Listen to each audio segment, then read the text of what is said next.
Hi dears, 1 weak ಆಗಿತ್ತು ಯಾವುದೇ ರೀತಿ ಲಾಗ್ನ ಮಾಡಿರಲಿಲ್ಲ. 3-4 ದಿನದಿಂದ ತುಂಬ ಮಳೆ, ಯಾವುದೇ ರೀತಿ ಕೆಲಸ ಮಾಡೋದಕ್ಕೆ ಕೂಡ ಇಂಟ್ರೆಸ್ಟ್ ಇರಲಿಲ್ಲ. ಸರಿ, ಇವತ್ತು ಬೆಳಗಿನ ಟಿಫನ್ಗೆ ಎಗ್ ರೈಸ್ನ ಮಾಡ್ತಾಯಿದ್ದೆ, ನಿಮ್ಮ ಜೊತೆ ಶೇರ್ ಮಾಡೋಣ ಅಂತ ಅಂದ್ಕೊಂಡು ವೀಡಿಯೋ ಕಂಟಿನ್ಯೂ ಮಾಡಿಕೊಂಡೆ. ಯಾವಾಗಲೂ ಎಗ್ ಬಿರಿಯಾನಿನ ಮಾಡೋ ರೀತಿ ಇವತ್ತು ಡಿಫ್ರೆಂಟಾಗಿ ರೈಸ್ನ ಮಾಡ್ಕೊಂಡು ಸಪ್ರೇಟಾಗಿ ಎಗ್ ರೈಸ್ನ ಮಾಡೋಣ ಅಂತೇಳಿ ಮಸಾಲೆನ ರುಬ್ಬಿ ಮಾಡಿದ್ದೆ. ಯಾವುದೇ ರೀತಿ ಸಾಸ್ನ ಬಳಸಿಲ್ಲ, ಒಂದು ರೀತಿ ನಾಟಿ ಸ್ಟೈಲಲ್ಲಿ ಬಂದಿತ್ತು. ತುಂಬಾ ಚೆನ್ನಾಗಿತ್ತು ಎಗ್ ರೈಸು.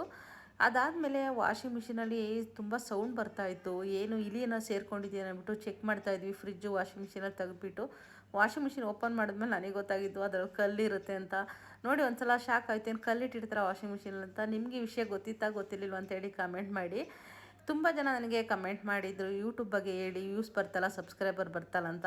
ಅದ್ರ ಬಗ್ಗೆ ನನಗೆ ಗೊತ್ತಿರೋ ಅಷ್ಟು ಸ್ವಲ್ಪ ಟಿಪ್ಸ್ನ ಇವತ್ತಿನ ವೀಡಿಯೋದಲ್ಲಿ ನಾನು ಕೂಡ ಶೇರ್ ಮಾಡಿದ್ದೀನಿ.